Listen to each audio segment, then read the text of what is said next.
वैसे तो ईरान संघर्षों और संकटों से जूझने वाला देश है, लेकिन जानकारों की माने तो ईरान में इन दिनों पिछले कुछ सालों में हुआ सबसे बड़ा विरोध प्रदर्शन चल रहा है। ईरान की सड़कों पर ईरान के सुप्रीम लीडर के खिलाफ नारे लग रहे हैं और डेथ टू अमेरिका के भी नारे लग रहे हैं। ईरान के सुप्रीम लीडर ने भी खुलकर यह कहा है कि यह विरोध प्रदर्शन अमेरिका की साजिश है। अमेरिका ईरान के खिलाफ लोगों को भड़का रहा है। जो लोग विरोध प्रदर्शन कर रहे हैं और अपने देश की संपत्तियों को तोड़ रहे हैं, वह दूसरे देश के राष्ट्रपति यानी डोनाल्ड ट्रंप को खुश करने के लिए ऐसा कर रहे हैं। जब ईरान में प्रोटेस्ट शुरू हुआ तो अमेरिका के राष्ट्रपति डोनाल्ड ट्रंप ने कहा कि अगर ईरान के प्रदर्शनकारियों पर हमला हुआ तो अमेरिका ईरान की सत्ता पर हमला करने के लिए तैयार है। अब डोनाल्ड ट्रंप यह कह रहे हैं कि ईरान के लोग ईरान के इंस्टीट्यूशन पर कब्जा कर लें, अमेरिका का मदद पहुंच रहा है। तो चलिए इस मुद्दे पर, इसके हर पहलू पर इस वीडियो में विस्तार से बात करते हैं। नमस्कार साथियों, मैं अजय कुमार। ईरान की आबादी 8 से 9 करोड़ के आसपास है, जबकि इसका क्षेत्रफल भारत के क्षेत्रफल से आधा है। मतलब क्षेत्रफल के लिहाज से ईरान बहुत बड़ा देश है, लेकिन उस क्षेत्रफल में आबादी की बसावट उतनी नहीं है जितनी भारत में है। किसी भी देश के विकास के लिए केवल इंटरनल फैक्टर नहीं बल्कि एक्सटर्नल फैक्टर दोनों का रोल होता है। साल 1979 में जब ईरान में इस्लामिक क्रांति हुई, राजतंत्र को हटा करके ईरान इस्लामिक रिपब्लिक बना, उसके तुरंत बाद उसने इराक के साथ 8 साल की लंबी लड़ाई लड़ी। साल 1979 में ईरान ने उस राजतंत्र को हटाया था जो अमेरिका की मदद से चल रहा था। तो अमेरिका और अमेरिका के साथ चलने वाले यूरोप के देशों ने तब से लेकर के अब तक ज्यादातर सालों में ईरान पर सख्त इकोनॉमिक रेस्ट्रिक्शन लगाया है।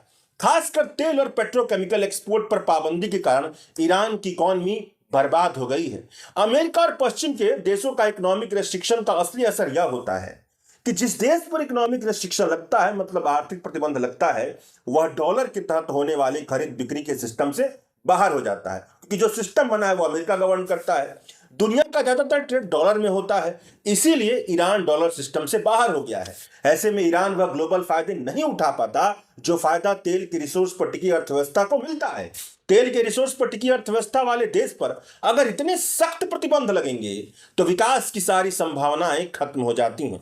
अमेरिका और पश्चिमी देश ईरान से कहते हैं कि अपना परमाणु कार्यक्रम बंद कीजिए, चाहे शांति के लिए कर रहे हो या विकास के लिए या किसी भी मकसद के लिए, तभी रेस्ट्रिक्शन हटेगा। एक तरह से कहा जाए तो अमेरिका और यूरोप के देश कहते हैं कि ईरान अमेरिका का गुलाम बने तभी इकोनॉमिक रेस्ट्रिक्शन से उसे आजादी मिलेगी। जनवरी 2026 में ईरान में एक अमेरिकी डॉलर की कीमत 14 लाख से 15 लाख रियाल तक पहुंच गई है। ब्लैक मार्केट में तकरीबन 15 लाख से भी ज्यादा।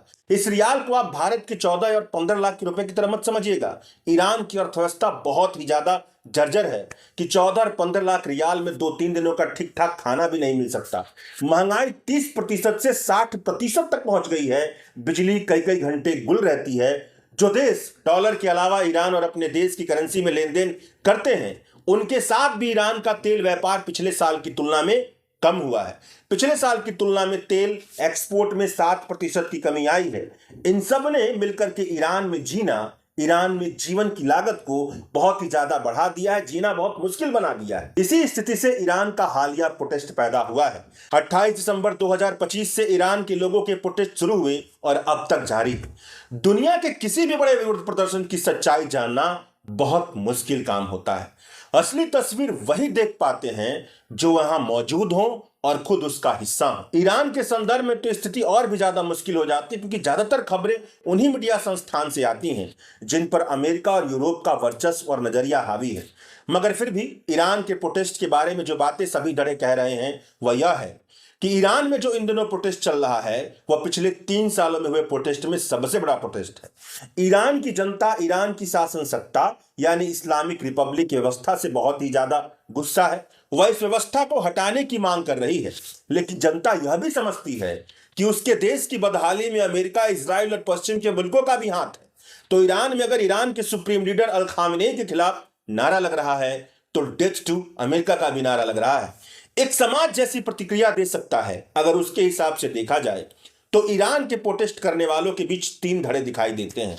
एक वह है जो ईरान के सुप्रीम लीडर की व्यवस्था को हटाने की मांग कर रहे हैं।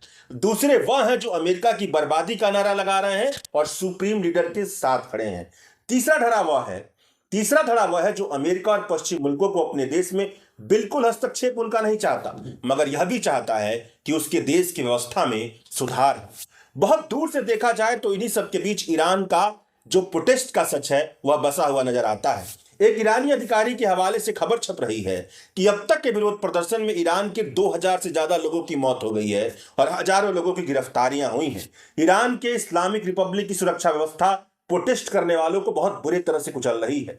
एक व्यक्ति की भी मौत बहुत ज्यादा दुखद घटना होती है, लेकिन सच यह भी है कि अब तक कितने लोगों की मौत हुई, कितनी गिरफ्तारियां हुई, इसको लेकर के ईरान के किसी भी सरकारी संगठन, किसी भी सरकारी इंस्टीट्यूशन की तरफ से किसी भी तरह का आंकड़ा नहीं पेश किया गया है।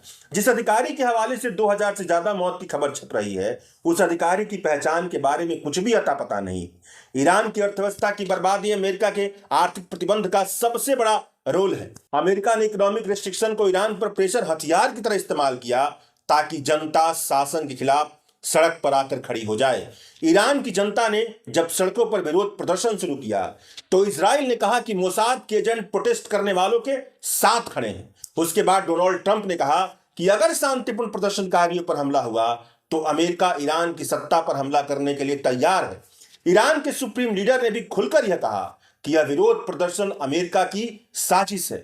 अमेरिका ईरान के खिलाफ लोगों को भड़का रहा है। जो लोग विरोध प्रदर्शन कर रहे हैं और अपने देश की संपत्तियों को तोड़ रहे हैं, वह दूसरे देश के राष्ट्रपति यानी डोनाल्ड ट्रंप को खुश करने के लिए ऐसा कर रहे हैं।